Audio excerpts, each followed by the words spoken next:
The good, the bad, and the odd. They're sorted. Welcome to this episode of The Good, the Bad, and the Odd. We're your host, Mark and Sam. Today we are talking about Galaxy Quest and Star Trek, the 2009 movie. Hi, Sam. Hey. Okay, right, I'll tell you what, let's pull up the comfy chair.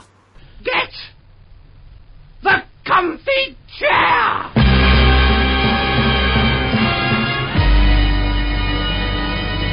Okay, so how many have you got? I've only got 2 this week. I've just got the one, really. I've watched quite a few films, so there's only one I really want to talk about. However, before we do that, I'll tell you what, I did actually... This is a show 450. 450. Wow. And I did put out a note saying, look, you know, we don't usually make a fuss about this kind of stuff. But if anyone's got any thoughts, comments, or feedback, it is show 450. I got one response from Jay Eifold. Sorry, Jay, if I'm saying your surname wrong. It could be Eifold. And he said, congrats for making it so far. Seems so many podcasts fall by the wayside so quickly. I'm going through the back catalogue, listening at work, picking out episodes which I have some sort of interest in. Fair enough, it's picking one. That's the point. That's kind of the point, right? You don't have to listen to it all. Yeah. So far, episodes are going between 20 minutes to an hour, depending on what the subject is. Yeah, that sounds like us. Do the movie episodes get a bit longer at all? By the time you've got through what you've been watching, there's not much time left to discuss the movie itself. And he likes the Kingology series as well. Okay. Yeah, we do spend quite a lot of time on Comfy Chair, don't we, I guess? I guess we could do a bit shorter, but we have got a lot to talk about, really. Yeah. Not sure about that. What's your thoughts? Well, in the early ones, we did pack a lot into it. So we not only had Comfy Chair and our film, we had Number 5 is Alive. We had the top 5 list. And for a while, we did kaijus and horror films as well. In some shows, we were doing like TV episodes and movies and all sorts of things. We focus a little more on these days. Though I do take your point, we often do. Yeah. Sometimes our Comfy Chair is longer than the rest of the podcast. You know, it's more than half the podcast, so fair enough. But that's what we do, right? That's what we do. Yeah. Okay, Comfy Chair then. So that was it. Comfy Chair then. I've only got one I really want to talk about. Oh, actually, you know what? I might talk about 2 as well, but one of them's going to be really short. So you go first. Okay, now, in the lead up to BioWare releasing their new game, Mass Effect Andromeda, I got the Mass Effect trilogy on PC. You mentioned this last time, right? Yeah, I mentioned Mass Effect 3, but I've been playing through the first game again. Oh, yeah. And it's a lot rougher than I remember. What, you mean graphics or gameplay? Yeah, graphically. The gameplay isn't... It's not like it's not a complex shooter like the other two. It's... Because you're not really limited by ammo. It's more like you have to prepare... Like, give yourself decent weapons, and if your numbers are higher, you win. Okay. It's never really comes down to skill. If you're doing bad at a fight, you probably aren't equipped well enough. Oh, it's like that. It's best to go away and come back here later. So, okay, so you're enjoying it? Yeah, it's a really fun game. There's a lot of like little bits in it, like it's almost offhand some of the stuff you do. Like a reporter comes up to you and says, "Hey, you're going into this bar. Can you like put this on the wall so we can get like an audio recording of in there?" And, like, midway through a gunfight, you'll get a prompt that lets you just put this thing on the wall. And it's got loads of little bits like that make it feel like there's more going on than there is. Right. So, yeah. Okay. I enjoy it. Yeah, okay. And my first one is I watched Fast and Furious, which is the 4th in the Fast and Furious franchise. Vin Diesel was back, so that was good. And this one, chronologically, is a bit weird. It's set between what is Fast and Furious 2 and Fast and Furious 3. It's actually a prequel to 3, kinda. Yeah. Which is weird. Or certainly in timelines, it comes before 3. But, you know, Vin Diesel's not in 3, really, so it doesn't matter that much. This was like a revenge movie. He was after revenge in this one. And it was definitely better than the 2 and 3. I think out of all of them so far, I like 1 best, but this one's like the 2nd best. But it's still not that great, you know. It's okay. Vin Diesel, unfortunately, is not a great actor. When he's in The Right Thing, he's fine, but he wasn't that great in this. But he's got plenty of charisma, so that kind of makes up for it, right? So, and also the whole revenge angle was kind of cool. And added to it, and there were some really mental car stunts in this, and I couldn't tell how much of it was real and how much, what bits were CGI. I had a feeling it wasn't completely real, though. It just didn't feel entirely real. Some of the car rolls didn't look quite right, and stuff like that. But it was all right. I give it 3 out of 5. Yeah, that sort of thing. Right, back to you. Okay, now the other game I've been playing is Star Wars Jedi. Well, technically it's Star Wars Dark Forces 2 Jedi Knights. Yeah, I always forget It's got a really convoluted title. It gets worse as the series goes on. It's a pretty fun one, that. Are you far through it? Yeah. I'm about up to where he gets the lightsaber. I think I'm just about to try. Yeah, I've not been doing much, but it's a surprisingly good shooter. It's a pretty fun game anyway, yeah. The controls are kind of floaty, but it's got decent platforming and the force powers are pretty fun. Yeah, and the original Dark Forces was pretty good too, actually. Star Wars take on Doom. The original really, Dark Forces is the... in the expanded universe, that is how Princess Leia got the plans for the Death Star. Right, yeah. Is it Kyle Katarn as well? Yeah, Kyle Katarn. Again, widely accepted by in the expanded universe as possibly one of the most powerful Jedi. Yeah, but not in the film universe. He's not in that at all, and a lot of people are annoyed that he's not. They could certainly make a film about Kyle Katarn. They most certainly could, because he's all-round badass. In the first game, he fist fights a Krayt Dragon. Yeah, he's pretty cool. He's a pretty cool character. I do remember Jedi Star Wars equivalent of Chuck Norris, really. He gets to fight some really crazy Sith and Dark Jedis and stuff, doesn't he? There's one that's like Master Blaster. Yeah, there's a Master Blaster type. The bad guy's got a weird eye scarification or something, hasn't he? Or something like that. That was... Here's how much I know about the expanded universe. That was actually made into an actual species. There's a species of eyeless humanoids. Oh, okay. That's a species, right. Okay. Yeah. They're super sensitive in the Force, so they're nearly all Jedi. So I've been having fun with Star Wars then, right? Yeah. It's fun. Yeah. My next one is a film that's out in the cinema in a minute, a Lego Batman movie. Pretty fun. I liked it a little more than the Lego movie. That's kind of how much I liked it, and I like that quite a lot. It's kind of a good, fun comedy parody homage to Batman in all his cinematic forms. There's a little hint of stuff that goes on. So basically, Batman's going on a journey of being this mad loner self to being a bit more of a team player by just being forced to try and work things out. There's some really good, funny comedy moments in this. There's characters in it. I don't know how much I won't spoil it, but there's characters from outside the Batman universe that are quite shocked to see. I know the Justice League is kind of in it. They're kind of in it. They're in the trailers. They're kind of in it, but there's all sorts of other ones that I won't spoil. So when you get to see it, it won't come as a surprise. I don't want to spoil it for now. The trailers for that are really funny. From what I gather, the angle for Joker on this one is he kind of wants to hook up with Batman. Well, it's kind of, he wants his hate, his kind of thing. He wants Batman to feel something. Batman's like, I don't care about you, it's none of that. I have a feeling watching it, I probably missed about 20% of the jokes, probably more. There was so much going on, a bit like the Lego movie. There was so much going on, but a lot of the loads of Batman bad guys are in it, loads of them. But my favourite outside the Joker in this one is Bane. Bane's just makes me laugh. You need to see it. Okay. And this is one, it part of the Lego movie universe, or is it its own thing? It's part of the Batman universe and part of the Lego. This Batman embraces all forms of Batman. Is it the same Batman from the Lego movie? Yes. Not when I say that, I don't mean the same actor. I mean literally the same Batman. I believe so. Yes. Okay. I believe so. I've got no reason to think it isn't. Let's put it that way. Yeah. Yeah, so as I say, I think I missed quite a few of the jokes. There was so many, it was kind of hard to keep up. But so I'll be buying this when it comes out and rewatching it much more. I really did enjoy this. I'd say I'd put it with all my Batman discs. That's how much Batman I think it is, actually. It actually made me want to come and watch Batman movies again.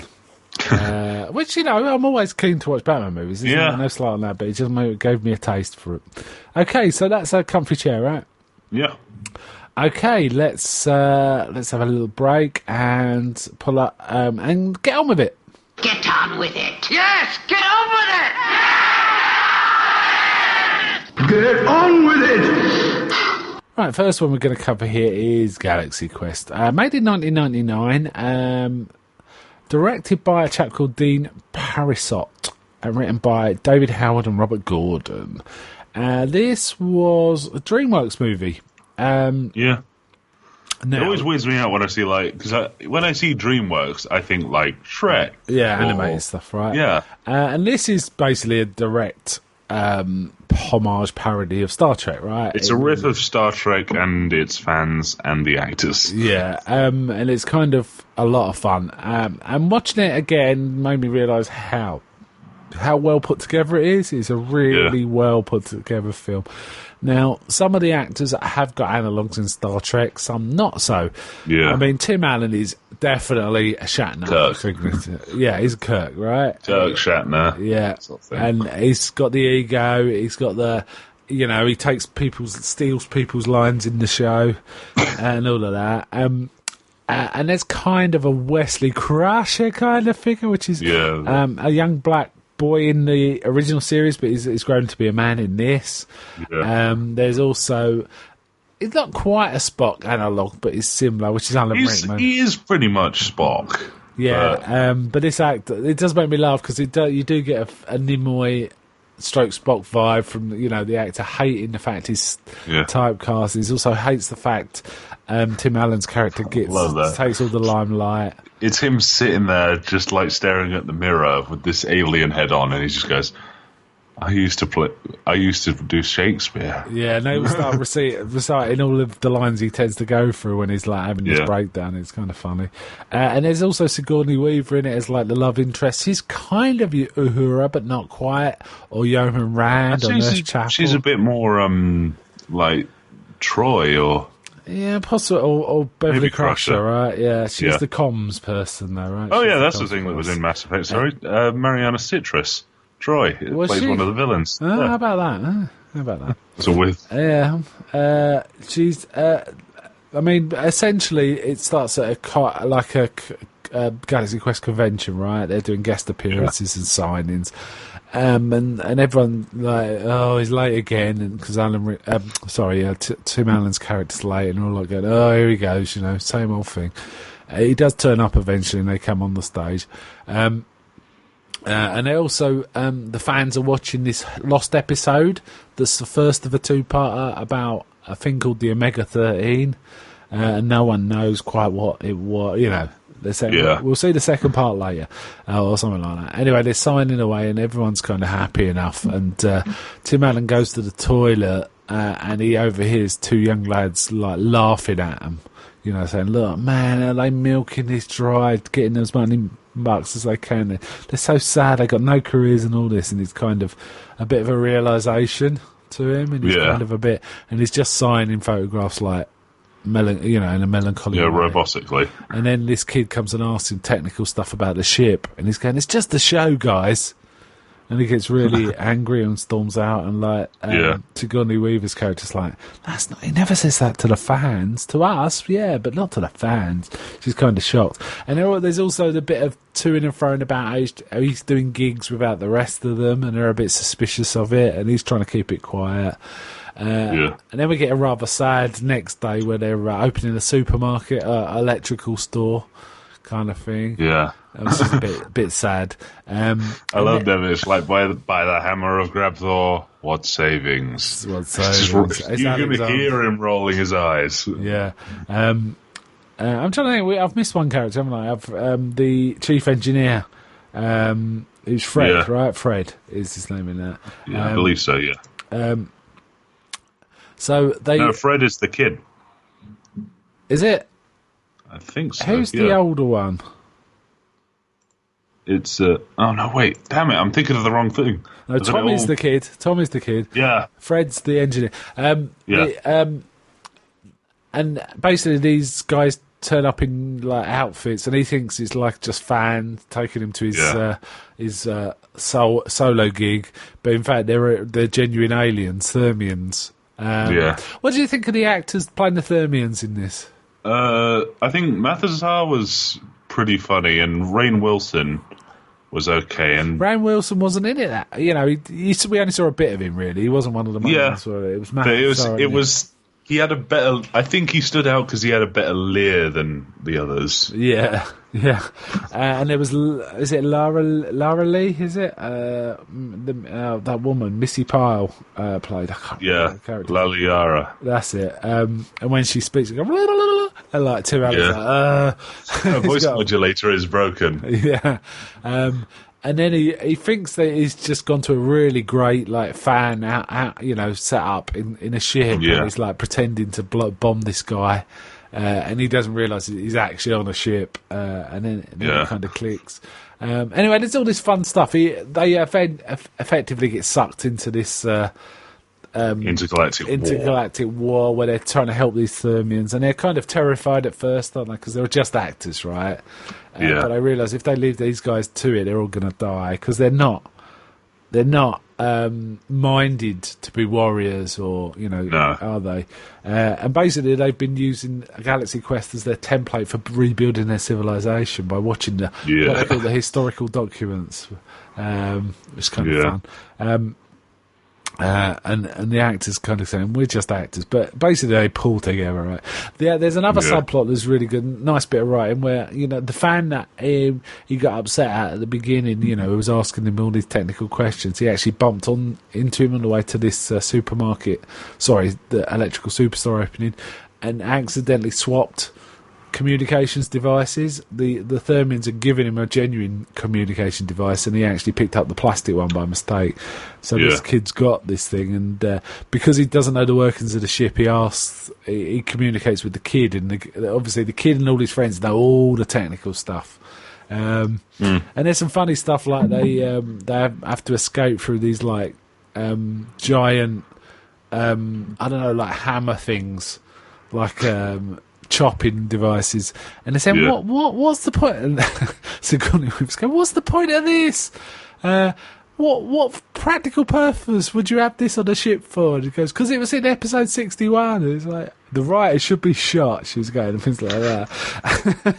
But that was really clever stuff. What do you think of the bad guy, Saris? Saris, I really like, because I really like Robert Sachs as an actor. Yeah, but that costume was great, wasn't it? It was really good, really effective. Giant bug guy. He had a good speaking voice. It reminded me a bit of I don't know if you've ever seen it in Battle Beyond the Stars. It had that kind of vibe as well. Yeah, kind of. There was a touch of that.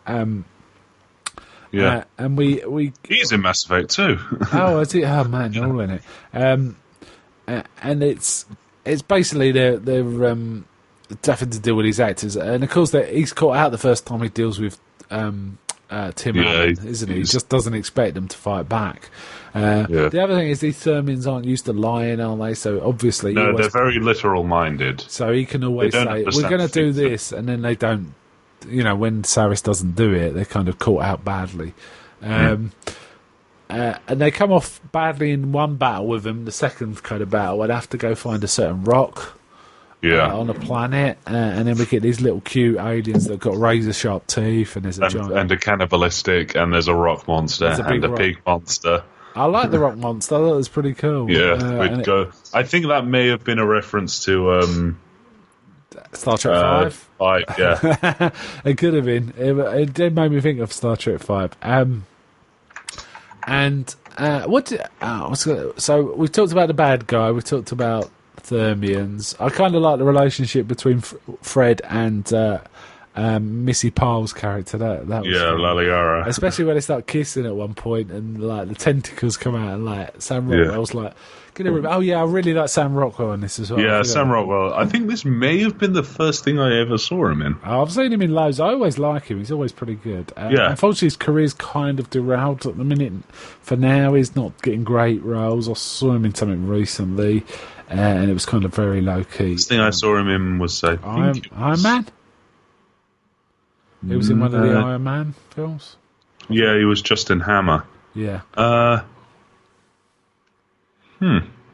Anyway, that was it.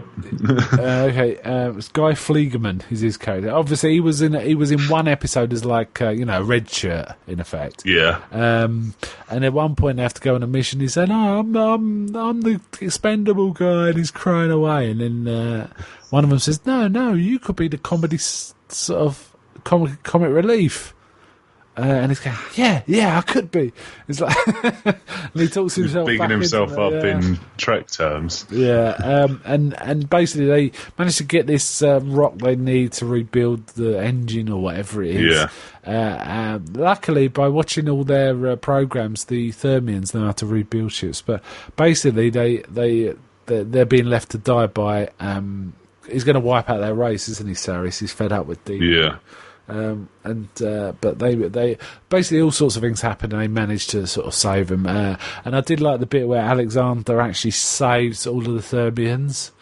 And at the end they go, "Oh, praise be!" The commander saved us, and it's like Alexander's going, ugh. Like, he was the one that saved him, and they're going about the commander saving him. It's like, I like it when they actually sort of get in character, quote unquote. Yeah, it's kind of cool.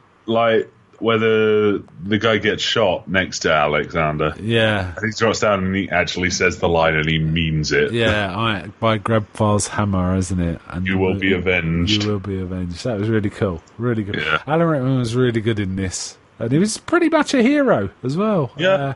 It's kind of cool. And I liked how his head makeup got more and more started to get torn. And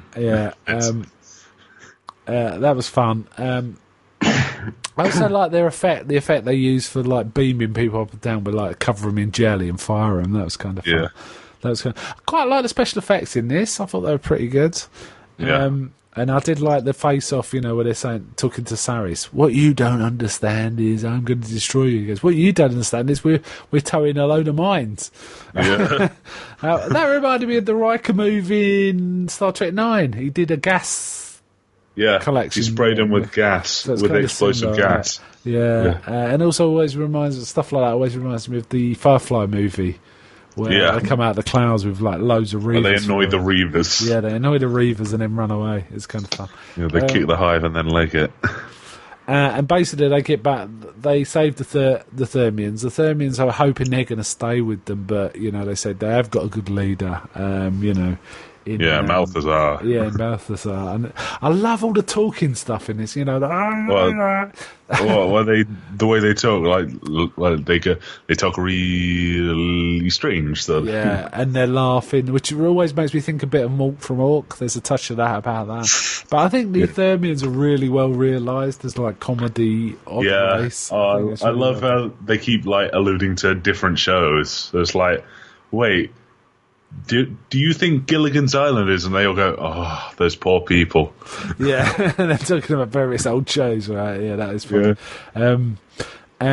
And basically they have to kind of crash the ship, don't they? Because they don't know what they're doing. Right in the middle of the convention, it's like the perfect... Oh, yeah, I've forgotten there was also this device, the Omega-13, where Saris comes in.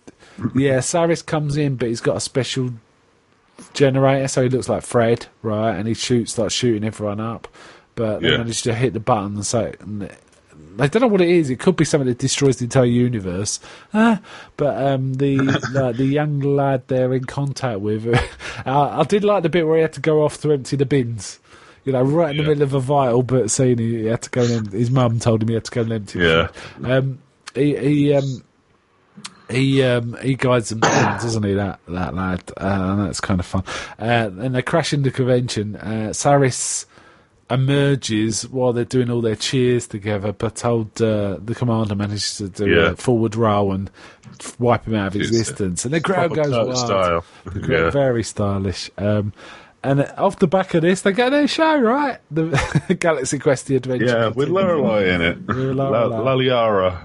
And Guy Fleegman as well. Yeah. As, plucky, comedy psychic or whatever. I really enjoyed this film. Yeah. I tried to figure out if we talked about this before, and we haven't, We certainly haven't as a main film. We may have talked about it as one of our comfy chairs, but we did. Yeah, I think we have done that a few times. Okay. Yeah. Right. I thought this was a very solid comedy. I did sort of describe to people, I was covering this as part of Star Trek, and it's like, that's not a Star Trek film, but it's like, yes, it is. It's like, no, it isn't. Yeah. All this. So, there was all It's that. more Star Trek-y than some of the Star Trek films we've watched. Yeah, I was just looking at some of the alternate casting, right? Apparently, the guy that played Fred actually auditioned for Guy Fleegman first, but Sam Rockwell got it. So that's interesting. I think he's a really good Fred, and I think Sam Rockwell's a really good Fleegman. So that's kind of interesting. And apparently, the role of Laliari was also up Jennifer Coolidge, Okay. That woman in she's Stifler's mum. She's most famous. Yeah. You know the one from the American Pie? Yeah, I know. Now that would have been a bit weird, but it could have worked. Yeah, that could have worked. I'd like to make the special effects and everything. I thought it was really good. I've also seen some cutscenes of this. It works perfectly well as it is. But some of the cutscenes are kind of interesting. I do remember one where Alexander's trying to get into the head of the Rock, like using method acting to try and understand what a Rock might want. And it's kind of a serious scene, and it sounds really goofy. But I can see why they cut it, because it slowed up things a bit. So, yeah. I do. I'm like looking at a list of deleted scenes, and they actually sound pretty funny. Yeah, I think it's worth watching the deleted scenes if you've got the DVD. Definitely. Yeah, unfortunately, I only had the film itself. So yeah, Patrick Stewart's a big fan of this film. He didn't want to see it because he thought it was going to just make fun of Star Trek, but Jonathan Frakes talked him into going to see it, and apparently one of the people from Voyagers has flashbacks to actual conventions whenever he watches it. George Takei described this movie as it's a chillingly realistic documentary. That made me laugh. I think there's rock bands out there that feel the same about Spinal Tap, to be honest. Yeah, probably. Yeah. Okay, should we wind this one up? What would you give this one out of 10? I'd give this a 9. Good high score. I'd give it an 8.5. I think it's nearly a 9. It's too good to be an 8, but it's not quite a 9 for me, so really enjoyed it. Let's go straight into Star Trek 2009. Okay, well, as I've said, 2009, basically a reboot. This idea, sort of, sort of, because we discussed this, didn't we, in terms of timelines? Yeah, basically, because the old Spock's in it, it's not quite a reboot, is it? It's a reset. A reset, yeah. But the idea of doing the adventures of Kirk and the rest of the crew in the Academy was floated quite early on. I think it was 6. They were talking about 6. I think 6. That's right. It was 6. They were going to do it, and it was kind of a reasonable way along the production. And suddenly, like the head of whatever the studio said, "So when's these guys going to be in it?" It's like, "No, we're doing this." It's like, what? And I think the idea was that it was going to start with the old crew telling stories to other people.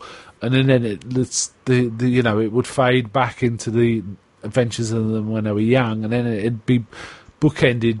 It would end with the old crew finishing the story.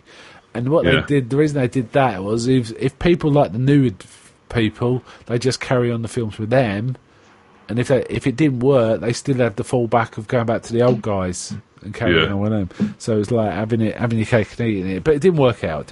Nah. But basically, it happened here. It was J.J. Abrams eventually directed this. Yeah, so I'm kind of surprised he got the gig because he said a lot that he didn't what he doesn't like Star Trek. It's interesting. So, what do you think of it as a film generally in terms of Star Trek? I think it's a pretty good film. It's just an odd Star Trek. Do you think it's not really a Star Trek story? I think, to me, it feels like a reboot for the modern age of Star Trek. Because Star Trek used to be relatively cerebral, right? Yeah. Not being too cerebral. I mean, they made that mistake with Star Trek The Motion Picture. But they mix up big themes with action and adventure, right? So, romance it with a small R kind of stuff. You know what I mean? Yeah. Fighting and dark drama and all this. Whereas this was much more actiony. Much more actiony. So I think it worked for in many ways, it kind of brought in a new audience. Let's talk about the casting then. So, what do you think of Chris Pine as Kirk? I really enjoyed all the casting in this. All the casting was pretty solid, wasn't it? I mean, the standout, I think they cast really well. The characters that were quite different from the original, I think Spock, Bones, and Kirk were very similar to their, usual personas. Uhura was quite different. Uhura is very different. It definitely worked. It worked though. I think it worked well. Yeah. I think Chekhov was fine. Was close. And Sulu. I really liked Sulu. Scotty was a bit different. Yeah, it was a bit different. They lent a bit too much on the comedy as opposed to him actually being a smart engineer. It was more like he appeared to be not that much. I know that Simon Pegg is older than Chris Pine, but he appeared like he wasn't as. Bones was an older character in this. Carl Urban was older than Kirk and Spock, but I didn't get that from Scotty where I think it should have been. Do you know what I mean? Yeah. But I kind of felt differently because in the show, it at the very least appears that both Spock and Bones are much older than Kirk. Actually, saying that Spock is older, more experience. Right? Yeah, Spock is by default older. Yeah, he's a senior person in Starfleet Academy, right? Yeah. Whereas Kirk is just coming from nowhere, right? Yeah. But like I'm saying, in the original show, it seemed like pretty much everyone aside from the pilots, so Chekhov, Sulu, Kirk, and Uhura seemed like of the same generation, and the others seemed older. Yeah, to me. They had quite a few in jokes and Easter eggs, right? Because they had Kirk making out with a green lady. Yeah. They had a few jokes about Chekhov's accent. The computer didn't understand him when he was saying 619 or whatever it was. I can't do it. And he had to pronounce his V's. Victor, that's it. Yeah, you kept saying Victor. And a few jokes like that. The beginning was kind of pretty cool.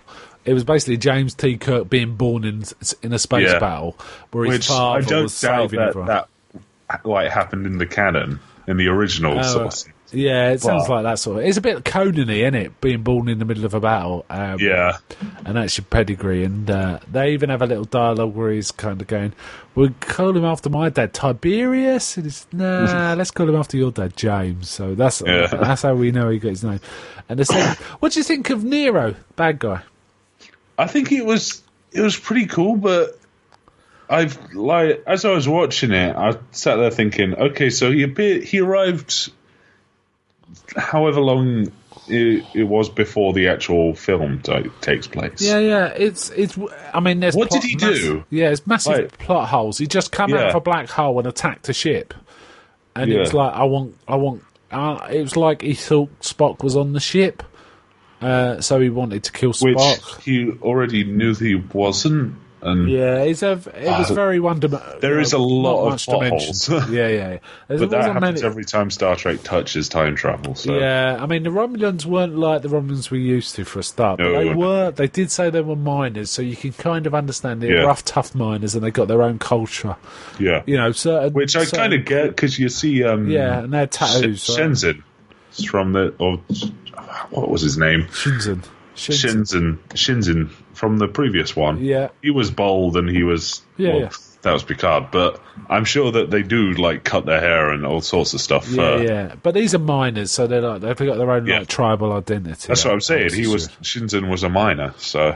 Oh yeah, that's true. Good point. Yeah, I didn't put that up. Yeah, so the plotting was not great in terms of coherency, but I think it went together really well. And the drama, I like the fact we see Kirk as a kid being a rebel, and then when he goes in the bar and there's like 4 guys threatening him, he's go away and get more guys, then it'll be a fair fight. That's proper Kirk. That's proper swagger. And he's also trying to talk to women all the time. Even when he's drugged up, he's saying hi and all that. I did like that bit where they get like sneaking him on the ship with the vaccine. His like face is all inflated. He like turns and I think it's supposed to be Nurse Chambers. She's like stood there and he just goes, "Hey there." Nurse Chapel, you mean? Nurse Chapel. Yeah, Chapel. And then he's trying to explain things to Uhura at one point, and his tongue starts swelling up, so he can't even explain properly.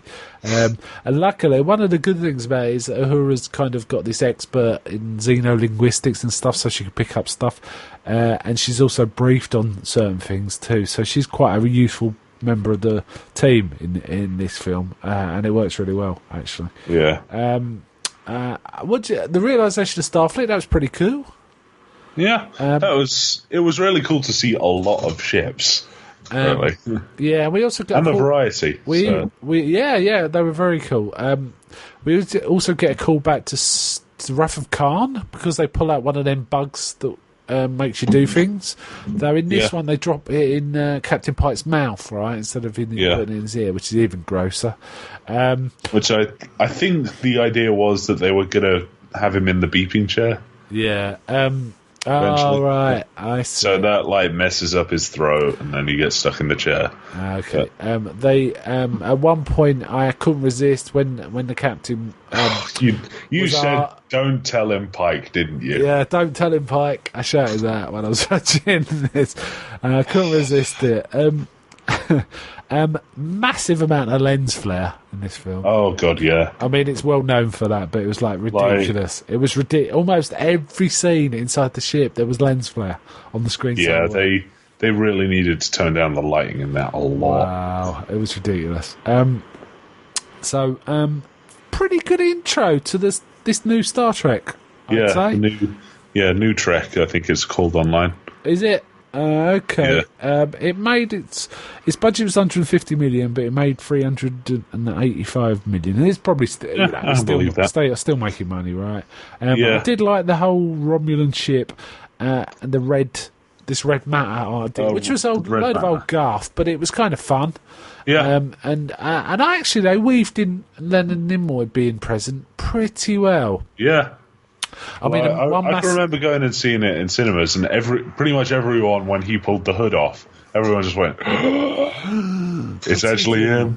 And he does use the old line, "I am and always will be your friend." You know, they couldn't resist. What I do like is when he introduces himself, he goes, "I am Spock," like the book. Yeah, like the book. Good catch. And like Chris Pine's kind of. It was very convenient that he was dropped on an ice planet, got chased down into a cave, and dropped on the ice planet that had Spock and Scotty on. Yeah, and it's weird that I mean they don't really play this up much, but Nero was chasing Spock through the universe to like for revenge, and then he puts him on an ice planet, obviously to see what happens to Vulcan. But, kind of shocked that his mother died. Wasn't expecting that. What do you think? I like the scene where he's Spock's talking to his elders, and they're saying, we want you in this Vulcan Science Academy, and right at the end of it, it's like he just goes, "Live long and prosper," and it's like, piss off. It's basically what he's saying. I get it. And the way the Vulcans treated him. And then we do get a lot of Spock being maltreated by his classmates, by Vulcans for being half human, which is interesting because there is an episode in the animated series which touches exactly on that. It's kind of interesting that came into it. So I kind of like that. I did like how Scotty got introduced. I like Scotty's little sidekick. The it did make me laugh. yeah. I don't know what he was, but he was funny. No, me neither.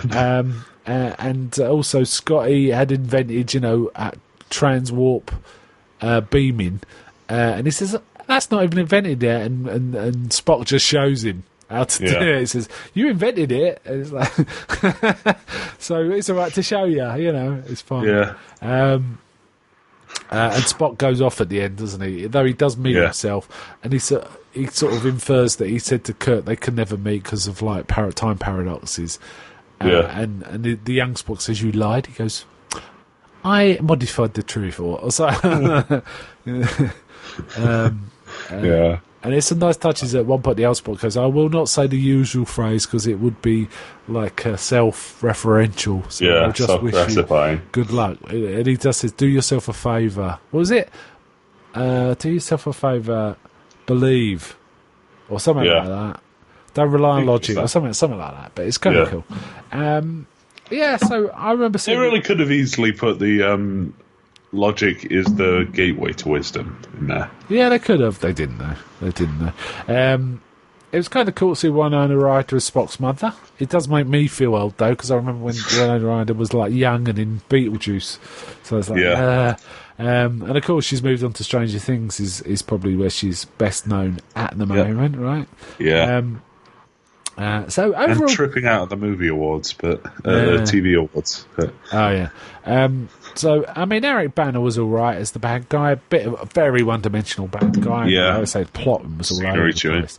I actually kind of in preparation for this, I actually read the bridging comic between the end of Next Generation and this. All right. And the events of it, and it's actually pretty cool. Oh, I might try and read that. Basically, Worf with like 3 Klingons gets onto the ship and kills pretty much everybody. How weird. Yeah. It's completely it's not proper to the film. It takes several liberties, but it's actually pretty funny to read because Worf just kicks ass in it. Yeah. I remember we went to see this at the cinema and it was pretty good then. I like it as much now. I think it's a really good entry. Very solid Star Trek movie. Rather enjoyable. What would you give this one out of 10? I'd give this an 8. I think I would give this 9. Actually, I thought it was. I thought the casting, the plotting had massive holes, but I think it really meshed together nicely and gave it a sense of really strong narrative drive that kept you really interested right till the end. And I think Christopher Pine earned his Kirk spurs in this. He was a proper. He felt like a proper Kirk by the end of it. He'd earned his bravado and his Kirk swagger, so it kind of worked for me. Zachary Quinto was really good. Zachary Quinto was epically good. Yes, he was. I do know that they're all good. Carl Urban was great as Bones. He didn't have much, but he was good. He was good. You know. I do know that because Nimoy was doing part of the production as well. He was taking part in pre and. Abrams said that they wouldn't cast a Spock without Nimoy saying who he without Nimoy getting a choice. Okay, that's good of him. And he chose Quinto. So good choice. Yeah. Okay, then let's wind out there. So next time, I think we're intended to do some more Clone Wars. But sometime after that, we'll be finishing off with the last 2 Star Trek movies made. I think we'll wind up there. So bye from me. Bye.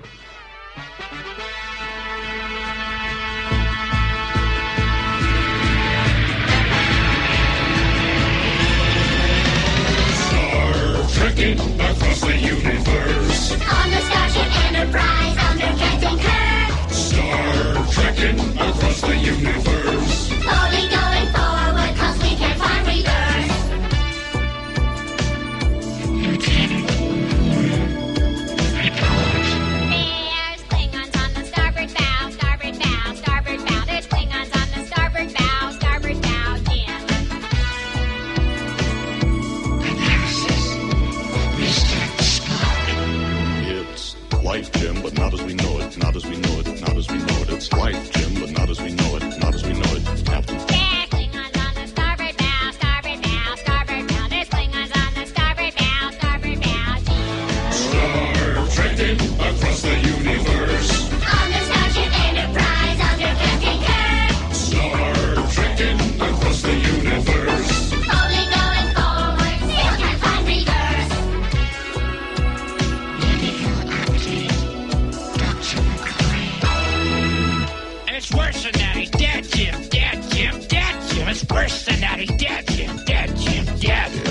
life, Jim, but not as we know it. Not as we know it. Not as we know it. It's life, Jim, but not as we know it. Not as we know it. Captain. There's Klingons on the starboard bow, starboard bow, starboard bow. There's Klingons on the starboard bow, Jim. Starship Captain James T.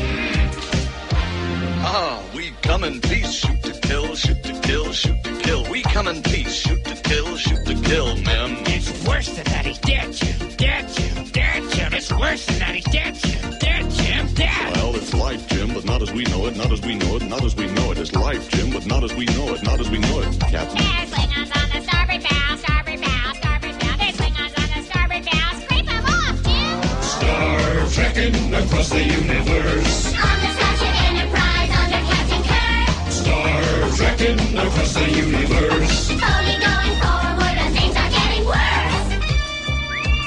Engine room. Mr. Scott. You cannot change the laws of physics. Laws of physics. Laws of physics. You cannot change the laws of physics. Laws of physics, Jim. Ah, we come in peace, shoot to kill, shoot to kill, shoot to kill. We come in peace, shoot to kill. Scotty, beam me up. It's worse than that. He's dead, Jim. Dead, Jim. Dead, Jim. It's worse than that. He's dead, Jim. Dead, Jim. Dead. Well, it's life, Jim, but not as we know it. Not as we know it. Not as we know it. It's life, Jim, but not as we know it. Not as we know it, Captain. There's Klingons on the starboard bow, starboard bow, starboard bow. There's Klingons on the starboard bow, starboard bow. You cannot change the script, Jim. Up to you, Jimmy. It's worse than that. It's physics, Jim. Bridge to engine room.